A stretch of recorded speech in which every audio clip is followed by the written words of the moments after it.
Bismillahirrahmanirrahim. Assalamualaikum warahmatullahi wabarakatuh. Salam sehat dan salam sejahtera untuk kita semua. Pada pertemuan hari ini kita akan membahas tentang sejarah singkat trigonometri.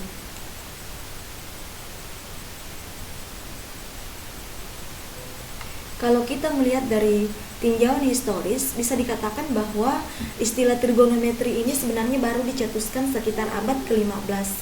Tetapi untuk fungsi dasar trigonometri, dalam hal ini penggunaan kata sinus, kosinus, dan tangens, itu sudah ada sejak peradaban Yunani. Jadi bisa dikatakan bahwa yang pertama kali muncul itu justru penggunaan kata sinus, kosinus, dan tangen ketimbang istilah trigonometri itu sendiri. Nah, ada beberapa tokoh yang sangat berperan serta dalam perkembangan trigonometri dari masa ke masa. Ada Hipparchus, ada Ptolemy, ada beberapa tokoh-tokoh Islam pun juga berjasa di dalamnya. Ada Al-Biruni, ada Al-Batani, dan tokoh-tokoh yang lain Berikut saya akan menjelaskan tentang perkembangan trigonometri dari masa ke masa. Pertama, ada tokoh bernama Hipparchus di tahun 180 sampai 125 sebelum Masehi. Pada saat itu ia melakukan perhitungan untuk keperluan astronomi. Jadi bisa dikatakan bahwa ide awal ide awal perkembangan fungsi dasar trigonometri itu lahirnya dari tokoh yang bernama Hipparchus ini. Nah, setelah itu muncullah tokoh bernama Ptolemy. Nah, Ptolemy ini sendiri masih menjadikan penelitian Hipparchus menjadi acuan pada perhitungannya dalam pembuatan tabel tali busur.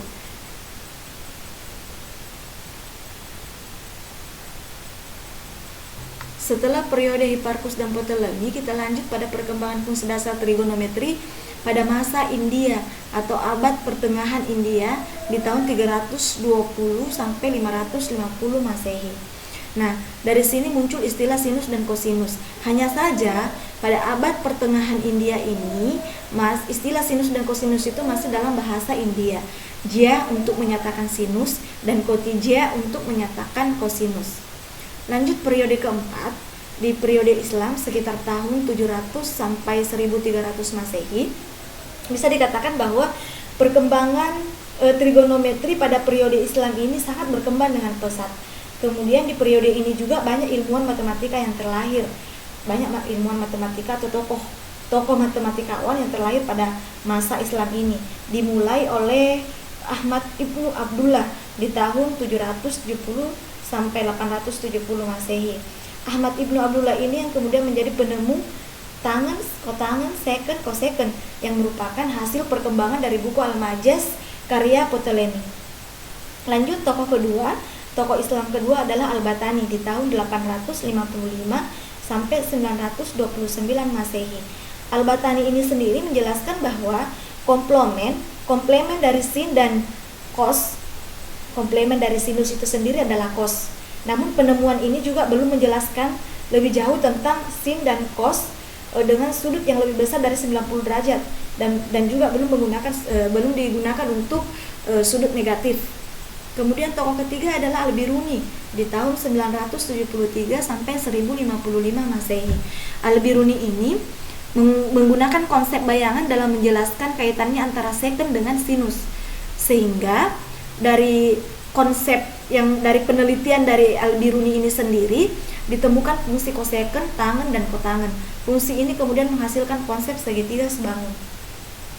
Nah, di masa Renaissance di tahun 1300 sampai 1600 Masehi, pada masa ini ada tokoh bernama Kopernikus yang bersama-sama dengan muridnya bernama Rheticus menemukan konsep fungsi dasar trigonometri dari sebuah segitiga siku-siku dan menetapkan 6 fungsi dasar trigonometri. Nah, lalu penemuan Kopernikus beserta muridnya Rheticus ini kemudian dilanjutkan oleh muridnya Rheticus bernama Valentin Otto. Ya, masa berikutnya adalah masa modern. Seperti yang saat ini kita sudah pelajari di sekolah maupun di universitas tentang 6 fungsi dasar trigonometri, yaitu sinus, kosinus, tangens, seken, koseken, dan kotangen. Dan ternyata memang konsep-konsep yang ada di trigonometri ini sendiri sangat bermanfaat sekali dalam berbagai macam bidang ilmu pengetahuan, baik di bidang astronomi, bidang navigasi, untuk penentuan arah kiblat sekalipun juga ternyata menggunakan konsep trigonometri di dalamnya.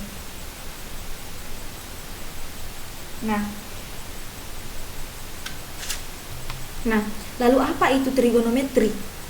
Trigonometri berasal dari bahasa Yunani, yaitu trigonon yang artinya 3 sudut dan metro yang artinya mengukur. Jadi bisa dikatakan bahwa trigonometri itu sendiri adalah sebuah cabang matematika yang berkaitan dengan sudut segitiga dan fungsi trigonometri seperti sinus, kosinus, dan tangen.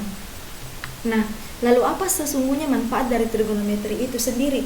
Tadi sudah saya sampaikan di awal, tadi sudah saya sampaikan juga bahwa ternyata trigonometri ini bisa kita terapkan konsepnya dari berbagai macam bidang arsitektur, bidang navigasi, bidang astronomi. Nah, kalau di dalam bidang arsitektur, bagaimana kita bisa mengetahui bangunan-bangunan kuno dari tinggi gedungnya, mulai dari pohon. Kan pohon itu juga tidak bisa kita ukur dari bawah hingga ke atas kalau secara manual. Nah, di dalam kalau kita mau memudahkan kita untuk menghitung itu, kita bisa menggunakan konsep trigonometri dalamnya. Kemudian di bidang navigasi juga seperti itu, tentang bagaimana menentukan atau mengetahui jarak antara pesawat. Nah, di bidang astronomi pun seperti itu. Dalam menghitung jarak antara benda-benda di luar angkasa, kita bisa menggunakan konsep trigonometri dalamnya. Selain itu juga penentuan arah kiblat bisa ditentukan dengan menggunakan konsep trigonometri. Jadi cukup sekian materi kita hari ini tentang sejarah singkat trigonometri. Mudah-mudahan dengan kita mengetahui sejarah singkat trigonometri ini, kita bisa lebih menghargai ide daripada tokoh-tokoh pencetus lahirnya fungsi dasar trigonometri dan trigonometri itu sendiri, dengan memperbanyak belajar dan memperbanyak menerapkan konsep-konsep trigonometri ini dalam berbagai bidang yang berkaitan di dalamnya. Sekian dan terima kasih. Billahi fi sabilil haq, fastabiqul khairat. Assalamualaikum warahmatullahi wabarakatuh.